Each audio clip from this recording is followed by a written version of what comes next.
ఏ మానవుడు సర్వకాల సర్వావస్థల యందును నన్నే ధ్యానించుచుండును అట్టివాని యోగక్షేమములు నేనే వహించుచున్నాను.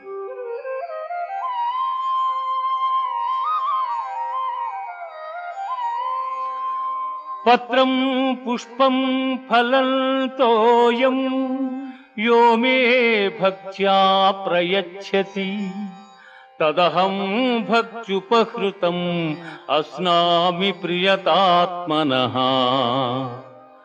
ఎవడు భక్తితో నాకు పత్రమైనను పుష్పమైనను ఫలమైనను ఉదకమైనను ఫలాపేక్షరహితముగా సమర్పించుచున్నాడు అట్టివానిని నేను ప్రీతితో స్వీకరించుచున్నాను.